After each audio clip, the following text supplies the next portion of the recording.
Maravilha. Abra sua Bíblia, por favor, em Jonas, no capítulo 1. Quero falar hoje sobre corrigindo a rota. Nós vamos ver aqui a vida de Jonas, um texto já muito conhecido. Eu quero pegar alguns princípios da vida de Jonas e aplicar na nossa vida. Bem, então vamos lá. Jonas, no capítulo 1. Lá no Velho Testamento, finalzinho do Velho Testamento. Hoje é mais fácil com o celular, né? Com papel era um pouco mais difícil de achar. Vamos lá.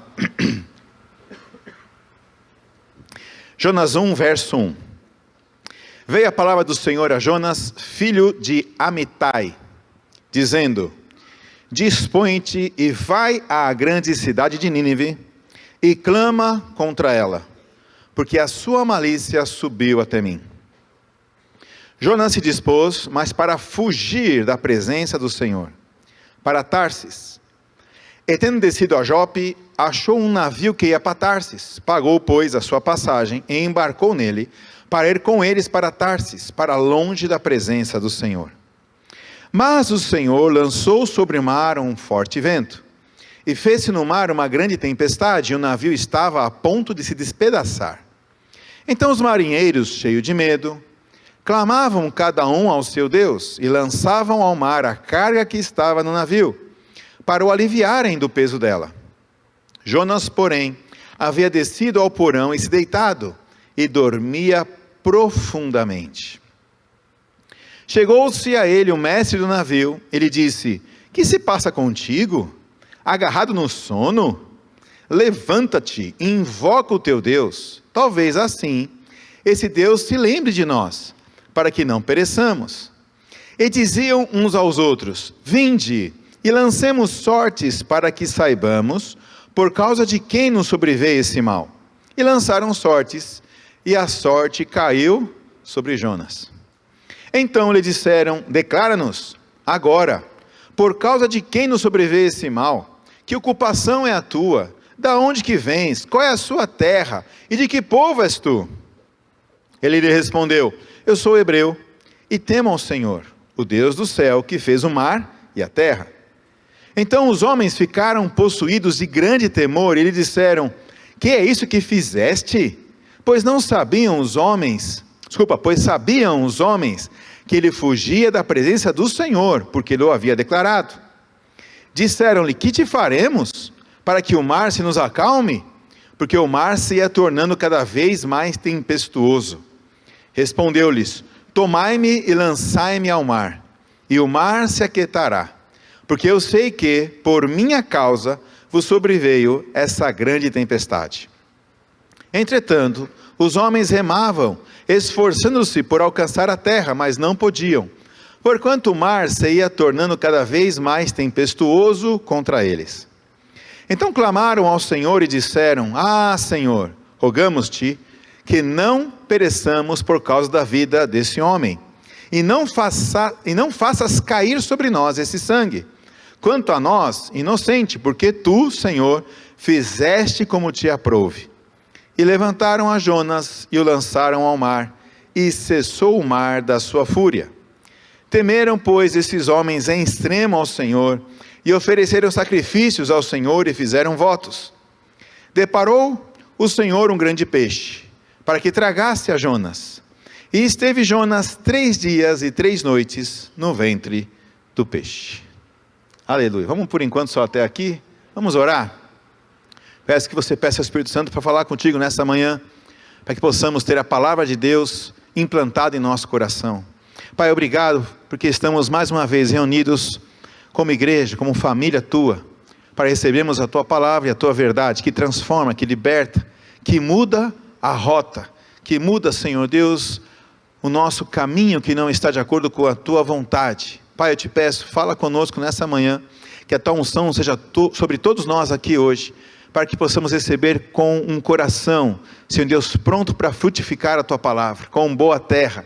Pai, eu te peço, Espírito Santo, fala, ensina, Senhor Deus, implanta a tua verdade em nossa mente e no coração, em nome de Jesus. Amém?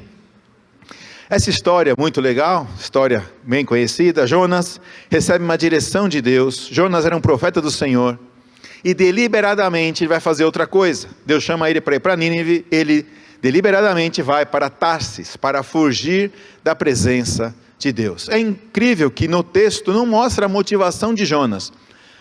Talvez fique um pouco implícito isso, mas eu entendo que se não está na Bíblia, é porque não importa. Quando Deus dá uma direção para nós, a nossa vontade, ou a nossa motivação, ou os nossos pensamentos que são contra a vontade de Deus, realmente não importam. Ele devia fazer o que Deus queria. E talvez Deus pudesse enviar outro profeta. Deus não era obrigado a só usar Jonas. Mas ele quis, nesse ponto aqui, nessa experiência, falar para Jonas, não vai ser do seu jeito. Jonas fala assim: eu não vou para Nínive, eu vou para Tarsis. Aí Deus fala para ele: não vai não, não vai para Tarsis não. E aí ele manda lá uma tempestade. Nessa tempestade ele começa, na verdade ele está dormindo, ele fica com sono profundo. É interessante isso, ele estava profundamente adormecido numa tempestade. E ele, lá dormindo, depois o chefe do navio acorda ele, fala para ele clamar ao Deus dele, vai que o Deus dele ouve, Ele estava certo. Tanto é que foi uma experiência incrível para as pessoas que estavam no barco. A Bíblia fala depois, que eles temeram muito ao Senhor. Imagina que eles não temessem a Deus, mas tudo que aconteceu mostrou Deus agindo. Lançaram até sortes, e a sorte caiu sobre Jonas, deu uma sorte lascada. Bom, aí ele vai para o mar, Deus manda o peixe, ele fica 3 dias e 3 noites lá dentro do peixe. Deus queria, talvez, incentivar um pouco Jonas a ir para Nínive. Esse texto me lembra de Romanos, no capítulo 8. Vamos ler comigo lá, depois a gente volta para Jonas. Romanos 8, verso 28 e 29. É um texto também muito bem conhecido. Romanos 8 fala assim: e sabemos que todas as coisas contribuem ou cooperam juntamente para o bem daqueles que amam a Deus, daqueles que são chamados segundo o seu propósito. Porque os que dantes conheceu, também os predestinou para serem conformes à imagem de seu Filho, a fim de que ele seja o primogênito entre muitos irmãos. Então nós temos o entendimento que tudo coopera para o nosso bem. Amém? Você ama a Deus? Você tem um plano, um propósito nele? Sim, nós somos comprados por um alto preço. Nós não vivemos mais para nós mesmos, nós vivemos para Ele. Nós somos dele, para Ele, e por Ele que vivemos. Pois bem, eu entendo que algumas situações que acontecem, como aconteceu na vida de Jonas, podem ser tempestades ou situações difíceis, que Deus quer que a gente perceba, vamos colocar assim, que talvez não seja um caminho tão bom. Ou melhor, que não é um caminho bom. Porque tudo que é bom vem de Deus para nós. Tudo que não vem de Deus para nós não é bom. A nossa vontade não é boa. As coisas que não passam por Cristo não é boa. Tudo que não passa por Jesus é fake. Tudo que não vem do Espírito é perda de tempo. É vã, é fútil. É obra morta. Pois bem, eu entendo que Deus queria, nesse texto, mostrar algo para Jonas, de que ele estava equivocado. Nem toda tempestade que acontece em nossa vida pode ter uma causa de desobediência. Eu lembro de Jesus com os discípulos, eles foram lá para libertar o gadareno e sofreram uma tempestade, mas naquele ponto, eles estavam em obediência. Então nem sempre uma tempestade é sinal de desobediência. Mas no caso de Jonas, nessa história, com certeza era. E eu vejo que Deus, muitas vezes, mostra a motivação do nosso coração. Como? Permitindo algumas tempestades, ou permitindo algumas situações difíceis. Só que muitas vezes nós estamos dormindo, como aconteceu com Jonas. Por exemplo, pode ser que existem circunstâncias na nossa vida que não são de Deus para nós, que não são boas para nós, mas às vezes a gente não percebe, a gente fica adormecido. Por quê? Porque a gente quer fazer o que a gente quer. A gente quer fazer o que a nossa vontade entende que é boa, ou que os nossos planos parecem bons. E muitas vezes Deus permite, porque tudo coopera para o nosso bem. Às vezes Deus permite alguns ventos. Às vezes Deus permite algumas tempestades, algumas situações difíceis. E às vezes nós não percebemos isso. Então eu quero trabalhar com sintomas. Eu percebo que algumas pessoas passam por algumas dificuldades, algumas tempestades, alguns ventos, ou até algumas coisas mais difíceis, e não percebem que a motivação está errada. Como é que a gente percebe isso? Pelos sintomas. Eu quero falar de alguns deles hoje. Pode ser que enfrentemos algumas situações na nossa vida que são avisos de Deus para nós.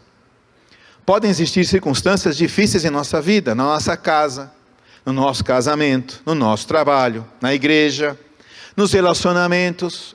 Isso é incrível, como Deus usa os relacionamentos. Tem pessoas que eu tenho certeza que Deus colocou na minha vida para me afiar. Tenho certeza que Ele colocou na sua também. Aquelas pessoas caprichadas por Deus. Sabe por quê? Porque a gente precisa ser lixado. A gente precisa ser quebrantado. Porque a gente é muito orgulhoso. Ninguém vai dizer amém agora, né? Deus capricha. No lugar que Deus capricha na igreja. Deus põe você na célula certa, com as pessoas certas, para que você aprenda a andar em comunhão, a ter amor, a ter visão. E essas circunstâncias podem evidenciar alguns sintomas do distanciamento do Senhor. Você vê Jonas, não importa qual motivo, ele vai para longe de Deus, ele foge da presença de Deus. E é isso que o diabo quer, sabe? O diabo tenta de tudo tirar os nossos olhos do Senhor. Nós temos que olhar para Ele. Quando nós olhamos para Jesus, nós ficamos satisfeitos. Quando nós olhamos para Jesus, nós andamos em obediência, em rendição, em gratidão, em contentamento, em vida, em alegria, em frutificação, em discipulado. Mas quando nós tiramos os olhos de Jesus, nós começamos a olhar outras coisas. Começamos a olhar para a nossa vida, para a nossa vontade, para os nossos desejos, para os nossos achismos, para os nossos traumas, para as nossas feridas. E aí começamos a ter um processo de distanciamento. Algumas pessoas, mesmo cristãs, elas acabam se distanciando do Espírito, ou se distanciando do apego ao Senhor. E é sobre isso que eu quero falar hoje. Assim como aconteceu com Jonas, ele começa a fugir da presença de Deus, porque ele estava distante do coração de Deus. Isso pode acontecer muitas vezes com a nossa vida, quando paramos de olhar para Jesus. A Bíblia fala em Hebreus que nós temos que ficar atentos, olhar atentos para Jesus sempre. Nós não podemos tirar os olhos de Jesus. Tirou os olhos de Jesus, começam nossos problemas. Começamos a colocar situações difíceis em nossa vida por causa das pessoas. A gente acha que aquela pessoa fez isso, aquela outra pessoa fez aquilo, ou deixou de fazer tal coisa. Quando nós paramos de olhar para o Senhor, começamos a ficar naufragando, como aconteceu com Pedro. Tirou os olhos de Jesus, ficou ruim. A distância vem. E o Senhor pode então permitir algumas situações, algumas circunstâncias, para mostrar isso para a gente. Para mostrar a nossa distância do coração dele. Quem lembra de Adão? Eu falei isso outra vez, Adão veio, pecou. Assim que ele pecou, ele ficou longe de Deus. Deus chegou para ele e perguntou: onde você está? Olha a distância que você ficou. Por que está longe? Por causa do pecado. Por causa da desobediência. Bom, eu quero colocar alguns sintomas, então, dessa distância do coração de Deus. E esses sintomas, se você perceber em sua vida, você pode, depois no final eu vou falar sobre isso, examinar a sua própria vida. Porque pode ser que tem áreas na nossa vida que isso aconteça. Áreas que talvez não estejam tão alinhadas com a vontade de Deus. E essas áreas que não estão alinhadas com a vontade de Deus, podem ter ventos e tempestades e circunstâncias que roubam e minam as nossas forças, a nossa visão, o nosso ânimo. Vamos lá, primeira coisa que eu vejo é o descontentamento. O descontentamento hoje é muito comum, porque as pessoas estão sendo massivamente marketeadas, posso dizer assim, marketing, de corra atrás do seu sucesso, corra atrás da sua vida, seja feliz, etc, e etc, etc. E muitas pessoas na igreja acabam tendo descontentamento. A falta de gratidão, ou a falta de contentamento em nossa vida é cruel. Ela é maligna. Ela é diabólica. Como tem pessoas que acordam de manhã e elas ficam com o sentimento de que precisam de alguma coisa. Esse descontentamento não vem de Deus, vem do diabo, do inimigo, que faz a gente tirar os olhos de Deus, tirar os olhos de Jesus. E uma coisa que eu percebo, é que a falta da percepção da bondade de Deus, é maligna. Eu vou contar uma experiência para vocês que me marcou muito. Há muitos anos atrás, nós estávamos para ter um encontro de louvor. E eu fiquei uns 2 meses antes em crise. E essa crise eu não conseguia explicar, porque eu sentia que faltava algo no meu coração, como se eu precisasse de algo. Eu comecei a orar ao Senhor nesse tempo. E eu fiquei 2 meses orando, Deus, o que está acontecendo? Porque eu sinto que falta alguma coisa. E eu não sabia se era no trabalho, eu não sabia se era no meu casamento, na minha família, se era na área financeira. Eu sei que eu fiquei em crise por 2 meses e isso me marcou demais. Aí teve um encontro de louvor, foi numa sexta-feira lá no sítio, se eu não me engano em 2011 ou 2012, finalzinho de 2011 e 2012. E nesse dia nós ficamos adorando a Deus, por 3 horas mais ou menos, sem parar.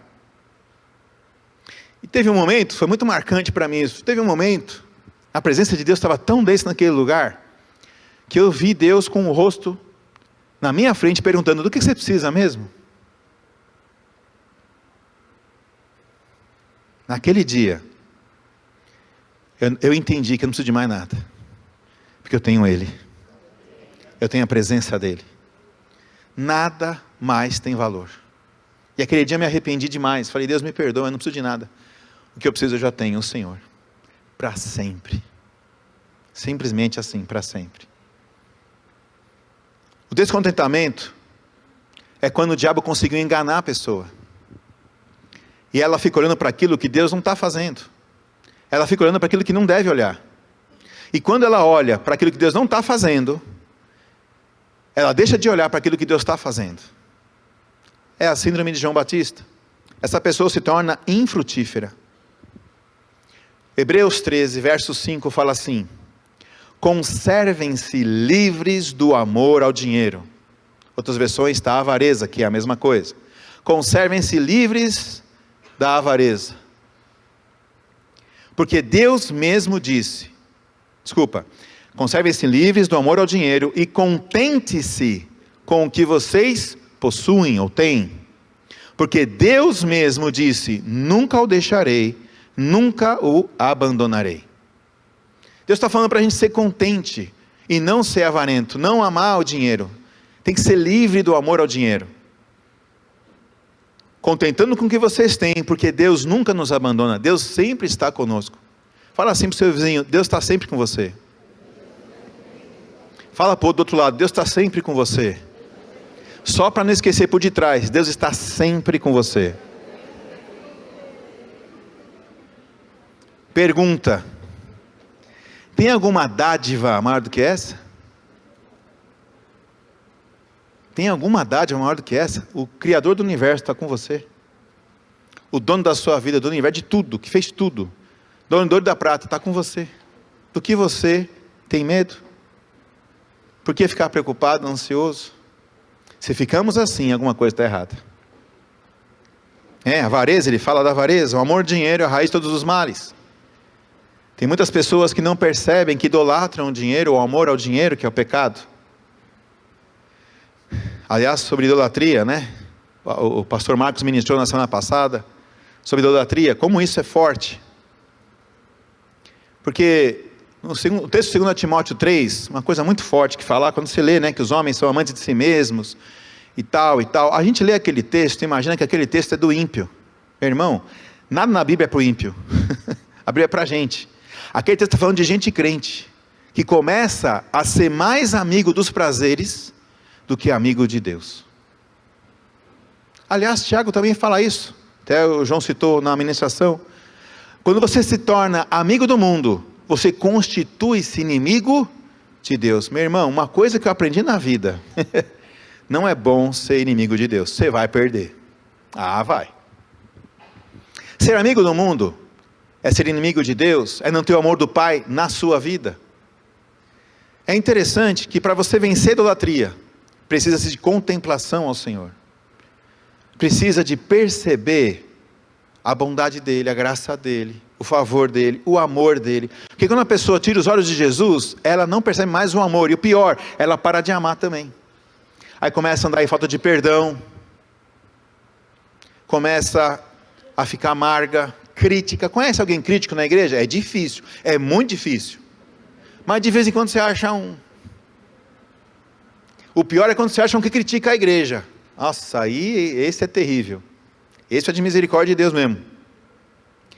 Uma coisa que eu vi, é que algumas pessoas, outro sintoma, perdem a alegria da salvação. Eu lembro de Davi orando sobre isso, que ele não queria perder a alegria da salvação. E muitas pessoas, por causa de tantos problemas, de tanta tempestade, e tantas situações e ventos, começam a ficar sem a alegria da salvação. Ficam esquecidas de onde que vieram, para onde que está indo, de onde Deus tirou você. Pensa comigo, o que nós estamos fazendo? Qual que é a nossa rota? A nossa rota é fazer a vontade de Deus, servindo a Deus, até o dia que Ele nos chame, ou até o dia que Ele volte. Porque a nossa pátria é a celeste, a nossa vida é do céu, nós somos embaixadores de Cristo. Essa é a nossa rota, esse é o nosso caminho, Jesus. Não tem outro. Amém? E um caminho apertado, como diz a Bíblia, né? Estreita é a porta, apertado é o caminho, que conduz à salvação. A nossa vida é servir a Deus, a nossa vida é ir para Canaã. Que nem da musiquinha antiga, caminhando eu vou para Canaã. Nossa, essa é antiga, hein? Pensa, tinha uns 5 quando aprendi essa. O importante para a nossa vida é servir a Deus, é cumprir a sua vontade, é cumprir o seu propósito. E qualquer coisa que compete ou que atrapalha isso, você vai decidir fácil. Quando você está olhando para Jesus, você está focado em fazer a vontade de Deus, qualquer coisa que apareça na sua vida que vai atrapalhar, você fala, não, isso aqui não vai ser bom para mim. Não importa quão convidativo seja. Se vai atrapalhar você de servir a Deus, não faça. Foge. Servir a Deus com alegria. Salmo 100, verso 2 fala, servir a Deus com alegria.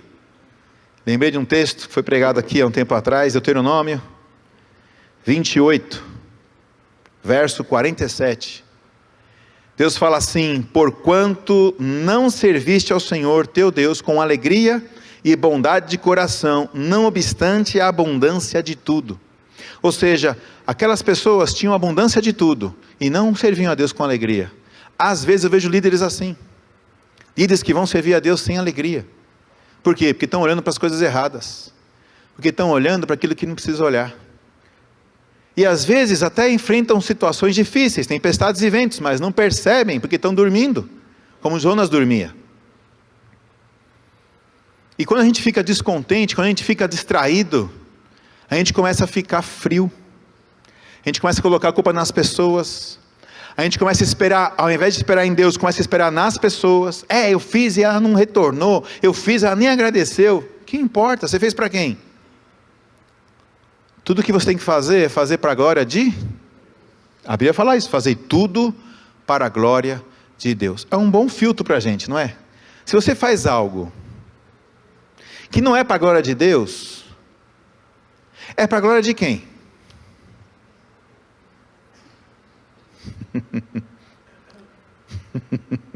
Pensa comigo, se você faz qualquer coisa que não é para a glória de Deus, é porque está sendo a glória para outra pessoa, geralmente é para nós mesmos. Era a síndrome do fariseu, né? Fazia as coisas porque queria recompensa para ele. Se a nossa recompensa só vem de Deus, como diz a Bíblia, nós temos que fazer tudo para a glória dele, e quando tem alguma coisa na sua vida que não é para a glória dele, joga fora. Amém? Aleluia. Oh glória. Muitos líderes querem servir a Deus sem alegria, e não percebem que perderam o foco. Sabe, o entusiasmo de você vir para a igreja, de você ir para a célula, de você fazer o que Deus quer que você faça. Mas as pessoas às vezes não estão percebendo, às vezes acontecem algumas situações difíceis. Não importa, nós olhamos para Jesus e continuaremos a seguir a Jesus, porque Ele é o nosso único caminho, a nossa única fonte, a nossa única vida. Não existe outro caminho, não existe outro lugar para estar do que aos pés de Jesus. Aleluia. O que fala do perdão? Perdão é algo incrível. É incrível como o diabo usa ainda isso em muitos cristãos que ficam em desvantagem, porque quando você não perdoa, o diabo alcança vantagem sobre nós. Quero ler o texto de vocês de 1 João capítulo 2. Vamos lá, 1 João capítulo 2. Verso 9.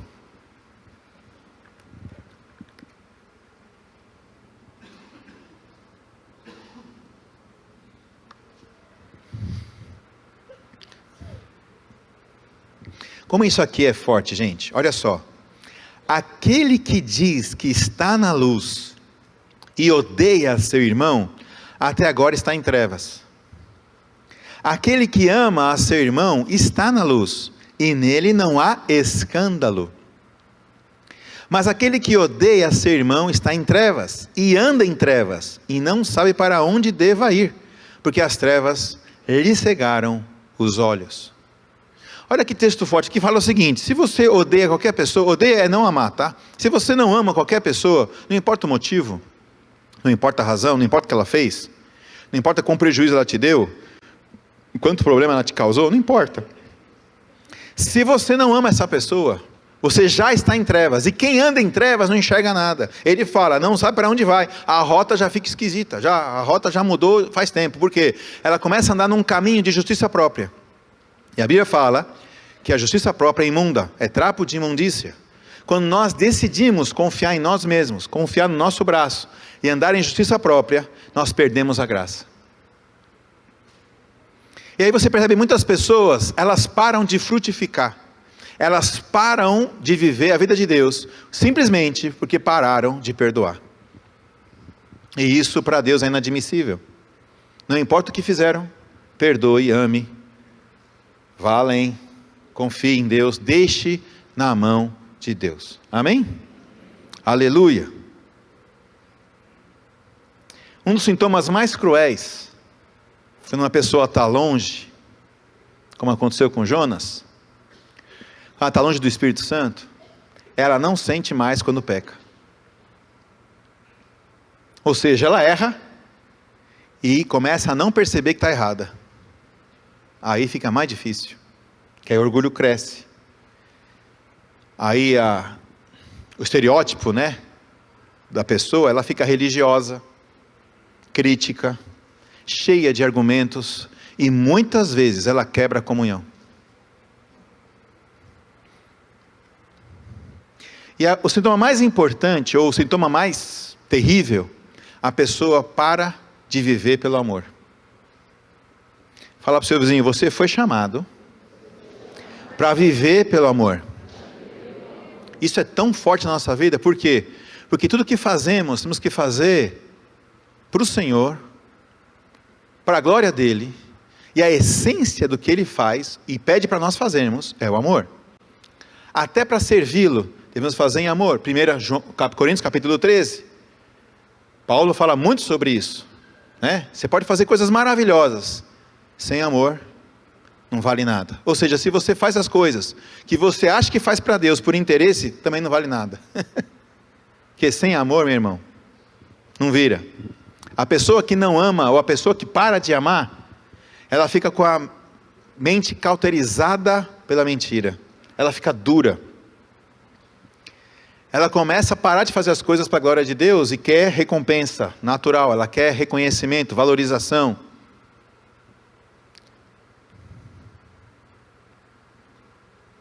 Quando nós andamos na verdade, nós vamos ter amor para com o Pai, que recebemos isso dele, nós amamos Ele porque Ele nos amou primeiro, e consequentemente vamos amar as pessoas, consequentemente vamos amar os aflitos, vamos amar as pessoas que Deus nos deu, para andarmos juntos, para termos comunhão, para andarmos em aliança. Eu quero colocar a oração de Jonas, porque vai mostrar um pouco essa correção da rota. Eu coloquei alguns sintomas aqui, vamos ver como é que Jonas ora, capítulo 2, volta comigo lá, Jonas, capítulo 2, vamos ver a oração que Deus fez dentro do peixe, 3 dias e 3 noites, deve ser uma oração meio que desesperadora, porque ali já era uma tempestade fatal, eles caiu no mar, aí ele foi para a boca do peixe, e dali, possivelmente, ele achou que ia morrer. Então vamos lá, capítulo 2 de Jonas, verso 1, então Jonas do ventre do peixe orou ao Senhor seu Deus, e disse, na minha angústia, clamei ao Senhor, e Ele me respondeu, do ventre do abismo gritei, e tu me ouviste a voz, pois me lançaste no profundo, no coração dos mares, e a corrente das águas me cercou, todas as tuas ondas e as tuas vagas passaram por cima de mim, então eu disse, lançado estou de diante dos teus olhos, Tornarei porventura a ver o teu santo templo? As águas me cercaram até a alma, o abismo me rodeou, e as algas se enrolaram na minha cabeça. Desci até aos fundamentos dos montes, desci até a terra, cujos ferrolhos se correram sobre mim para sempre. Contudo, fizeste subir da sepultura a minha vida, ó Senhor meu Deus. Jonas era profético, hein? Quando dentro de mim desfalecia a minha alma, eu me lembrei do Senhor, e subiu a ti a minha oração no teu santo templo. Os que se entregam à idolatria vã abandonam aquele que lhes é misericordioso. Aqui está falando dele já. Aqui está colocando o arrependimento dele para fora. Ele está percebendo o erro dele. Verso 9. Mas com a voz do agradecimento eu te oferecerei sacrifício. O que votei, pagarei. Ao Senhor pertence a salvação. Veja só, ele se arrepende na boca do peixe, um lugar legal para pensar, e ele começa a orar, e ele volta a si, vamos colocar assim, e ele fala sobre a idolatria que ele estava, ele fala sobre a gratidão que faltava, e ele fala assim: vou te oferecer sacrifício em gratidão, e vou pagar o que votei. Ou seja, a vida dele não era mais dele, ele precisava fazer o que Deus tinha pedido. E muitas vezes nós entramos na mesma situação, a gente começa a enfraquecer com Deus, se distanciar de Deus, e deixar de fazer as coisas que nós temos que fazer. Esse é um sintoma que muitas vezes não percebemos. Vem a tempestade, vem as dificuldades, e para resolver a tempestade e as dificuldades, a gente quer resolver as coisas fazendo mais bobagem, correndo atrás de soluções humanas ou mundanas, enquanto nós temos que buscar a presença de Deus. Tem alguma dificuldade na sua vida? Busca Deus. Ele é o nosso refúgio, Ele é a nossa fortaleza. Davi fala: eleve meus olhos ao monte, de onde virá o meu socorro? O meu socorro vem do Senhor, que fez o céu e a terra. Busque sempre nele. Busque sempre no Senhor. Não importa a dificuldade, não importa o vento, não importa o peixe. Busque no Senhor. Ao Senhor pertence a salvação. Ele reconheceu que tudo vem dele. A salvação vem de Deus. É Ele que sustenta a nossa vida. É Ele que faz a gente levantar de manhã. Ele que faz com que a gente possa respirar, fazer o que tem que ser feito. A nossa vida é dele. Nós não podemos perder esse prisma, que a nossa vida é servir a Deus. Só servir a Deus. Não é fazer outras, servir a Deus e fazer mais umas coisas que eu quero. Não, a nossa vida é só fazer a vontade de Deus. Verso 10, Deus fala para o peixe, e o peixe vomita Jonas. Ele ficou 3 dias e 3 noites lá. Foi um jejum forçado, né? Mas foi um jejum. 3 dias e 3 noites. Não tinha como cozinhar, não tinha fogão, não tinha nem comida, imagina. Só tinha água. Foi um jejum de 3 dias que ele fez aqui. E ele sai da boca do peixe. E esses sintomas que ele estava sentindo aqui, que eu coloquei alguns, às vezes pode ser alguns sintomas que você pode olhar a sua vida. Eu quero que você faça isso. A ideia nessa ministração é que você deve examinar a si mesmo. A Bíblia fala assim, em vários textos: examine-se, pois, o homem a si mesmo. Nós temos que examinar a nossa vida, examinar os nossos projetos, examinar os nossos planos, e colocar tudo isso diante do Senhor e da sua luz, a luz do Espírito, e realmente ser sinceros com Deus, como Davi orava, né? Sonda-me, Senhor, o coração, e vê se há em mim algum caminho mau. Porque se tiver algum caminho mau, o que você tem que fazer? O que nós temos que fazer? Nos arrepender. Às vezes tem tantas coisas boas que fazemos, que a gente acha que é boa, a gente acha que é legítimo, as pessoas até acham bom, até batem palma, mas se não é da vontade de Deus, é perda de tempo, nós estamos errando o alvo. E quando nós deixamos de fazer o que tem que ser feito, fazendo outras coisas, nós estamos perdendo tempo. Nós precisamos examinar a nossa vida, colocar tudo na luz do Senhor, e se arrepender daquilo que não é de Deus, dos caminhos que não são de Deus, corrigindo a rota, trazendo tudo aos pés do Senhor, para viver de acordo com a vontade dEle. No capítulo 3, nós temos aqui a redenção de Nínive, que é muito forte também. Vamos lá. Capítulo 3, verso 1. Diz assim: veio a palavra do Senhor segunda vez, a Jonas, dizendo: dispõe-te, vai à grande cidade de Nínive e proclama contra ela a mensagem que eu te digo. Nessa segunda vez, graças ao bom Deus, Jonas obedece, né? Jonas estava mudado, depois de uma certa experiência, ele vai para Nínive. Pois bem, levantou-se pois, verso 3, levantou-se pois Jonas e foi a Nínive, segundo a palavra do Senhor. Ora, Nínive era a cidade muito importante diante de Deus, e de 3 dias para percorrê-la. Interessante que Nínive não era de Israel, tá? Nínive era da Assíria. Começou Jonas a percorrer a cidade, caminho de um dia, e pregava e dizia: ainda 40 dias e Nínive será subvertida. Ou seja, tinha um ultimato para Nínive, 40 dias já era. Os ninivitas creram em Deus, e proclamaram um jejum, e vestiram-se de pano de saco, desde o maior até o menor. Interessante que eles não temiam a Deus, eles não conheciam a Deus. Vem o profeta, prega para eles creem em Deus, e a primeira coisa que fazem é estabelecer um jejum. Interessante isso. Desde o maior até o menor. Chegou essa notícia ao rei de Nínive, verso 6. Chegou essa notícia ao rei de Nínive. Ele levantou-se do seu trono, tirou de si as vestes reais, cobriu-se de pano de saco e assentou-se sobre cinza. E fez-se proclamar e divulgar em Nínive, por mandato do rei e seus grandes: nem homens, nem animais, nem bois, nem ovelhas provem coisa alguma, nem os levem ao pasto, nem bebam água. Ou seja, quando o rei ficou sabendo, ele também proclamou um jejum, só que para todo mundo, para os homens, para as mulheres, para os animais, para todo mundo, nem água podia tomar. Mas sejam cobertos de pano de saco, tanto os homens como os animais, e clamarão fortemente a Deus, e se converterão cada um do seu mau caminho, ou da sua rota errada, e da violência que há nas suas mãos. Quem sabe se voltará a Deus, e se arrependerá, e se apartará do furor da sua ira, de sorte que não pereçamos? Viu Deus o que fizeram, como se converteram do seu mau caminho, e Deus se arrependeu do mal que tinha dito lhes faria, e não o fez. Essa história é incrível. Eu não vou ler o capítulo 4, mas no capítulo 3, você vê que eles ouviram a voz de Jonas, que não queria ir para lá. Jonas prega a verdade e eles se arrependem. Eles fazem um jejum, eles buscam a Deus e a vida deles muda. Muitas vezes estamos acostumados, vamos colocar assim, na mesmice, de situações que muitas vezes somos afligidos e não fazemos nada, não reagimos. Por quê? Porque estamos olhando para as coisas erradas. Então esse é o meu apelo hoje, nessa manhã, para que você peça a Deus, para que você examine seu coração, para que você examine a sua vida. E se tem alguma coisa esquisita, se arrependa. Se tem alguém que você precisa perdoar, libere perdão, solte, decida. Tem alguém que você precisa pedir perdão, vá pedir perdão.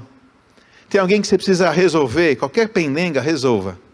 Mas não fique na tempestade, não fique travado no vento.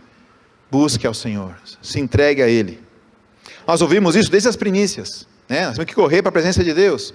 Nós precisamos nos apegar ao Senhor, nos apegar ao coração dEle. Nós estamos em tempos que já estão mais difíceis, posso dizer assim. E nesses tempos mais difíceis, muitas pessoas ficam desesperadas, e até críticas com Deus. Muitos cristãos ficam até críticas com Deus, porque que Deus permitiu isso, permitiu aquilo. Meu irmão, a nossa vida está escondida nele. E isso quer dizer que a gente vai passar por aflições, dificuldades, mas a gente tem que ter bom ânimo. Temos que manter a nossa fé, porque foi essa fé que vence o mundo. E nós precisamos entender que a nossa vida não é para fazer o que a gente quer. Não importa a nossa vontade. Fala assim para o seu vizinho: não importa a sua vontade. Só a vontade do Pai. Jesus ensinou isso claramente. Jesus nunca escondeu isso da gente. Não importa a nossa vontade. O que importa é a vontade dEle. Eu vou ler alguns textos aqui. Jó, só vou citar para você e vou ler. Jó, capítulo 22, verso 21. Apega-te, pois, a Deus, e tenha paz, e assim te sobrevirá o bem. Salmos 25. A intimidade do Senhor é para os que o temem, aos quais Ele dará a conhecer a sua aliança. Salmo 63, verso 8. A minha alma apega-se a ti, a tua mão direita me sustenta, ou me sustém. A gente pode imaginar, erroneamente, que alguma coisa que a gente faça vai segurar a onda, vai ser nossa segurança, vai sustentar a nossa vida. Mas tenha certeza, meu irmão, você é sustentado por Deus. É Ele que sustenta a tua vida, é Ele que sustenta seu casamento, Ele sustenta seus filhos, Ele que sustenta seus pais, é Ele que sustenta tudo, nele tudo subsiste, você não pode fazer nada, e sem Ele você não tem nada, não pode fazer nada, desmorona na hora. Não confie em nada que não seja Ele. Amém? Tiago 4, chegai-vos, pois, a Deus, e Ele se achegará a vós. Quando você busca a presença de Deus, como Maria, como você escolhe a boa parte, quando você vai para os pés do Senhor, Ele começa a se achegar a você com verdade, com cura, com nitidez de visão, com prumo, com alinhamento, com graça, com cura. Último texto, Salmo 143, verso 8. Faz-me ouvir do teu amor leal pela manhã, pois em ti confio. Mostra-me o caminho que devo seguir, pois a ti elevo a minha alma. Eu entendo que esse texto do Salmo 143, verso 8, é para todos os dias. A gente precisa se aproximar do Senhor e pedir: Senhor, mostra-me o caminho que devo seguir. Às vezes a gente nem ora assim, sabe por quê? Porque a gente quer fazer a nossa vontade, a gente quer fazer os nossos caminhos, a gente quer fazer os nossos planos, mas o certo é sempre você falar: Senhor, qual é o seu plano? Quais são os seus caminhos? Me guia, Senhor. Espírito Santo, dirige a minha vida. Não é para melhorar a nossa vida tem que morrer, nossa vontade tem que morrer, nós temos que nos apropriar da vida de Deus e viver pelo Espírito. Amém? Vamos ficar de pé, vamos orar?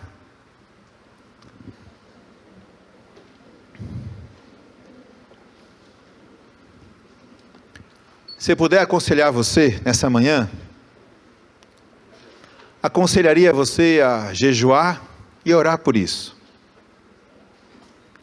Porque às vezes a nossa alma é contrariada, como foi a de Jonas, né? Foi bem contrariado.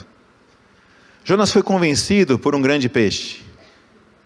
Depois que ele foi convencido, ele voltou ao bom senso, e os votos que ele tinha feito, ele pagou. Tem pessoas que param de fazer o que tinha que ser feito com Deus. Algumas pessoas, por causa da avareza, param de dizimar. Algumas pessoas, por causa da avareza, param de amar. Algumas pessoas, por causa de problemas nos relacionamentos, param de perdoar. Param de servir a Deus com um coração íntegro. Param de ter alegria ao servir a Deus. Quando ele percebeu a falta de contentamento, ele fala: eu vou, em gratidão, fazer os meus sacrifícios, te oferecer sacrifícios. Então Jonas percebeu isso.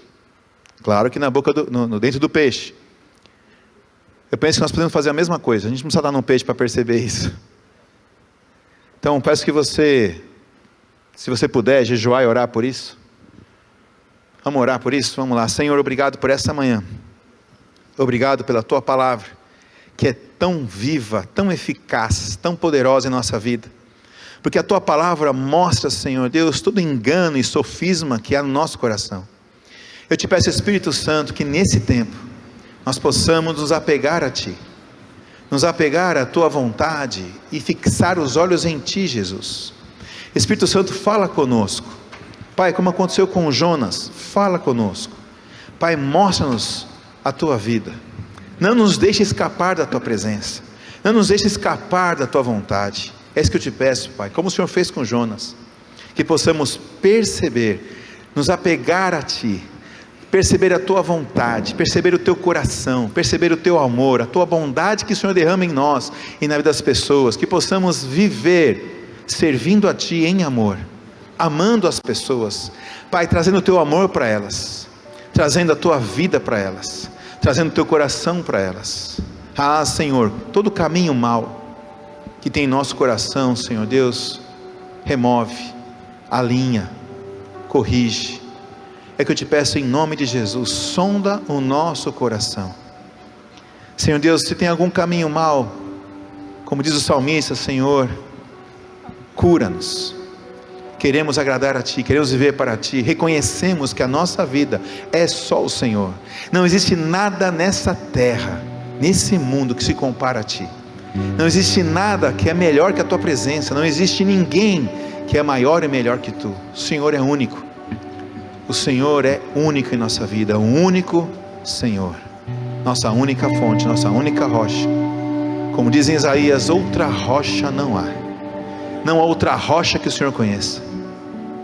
A nossa segurança está em Ti, a nossa vida está em Ti. Sabemos que dificuldades podem acontecer, surgir problemas, situações, tempestades, mas uma coisa é certa, estamos em Cristo, estamos em Ti para sempre, queremos ficar inabaláveis.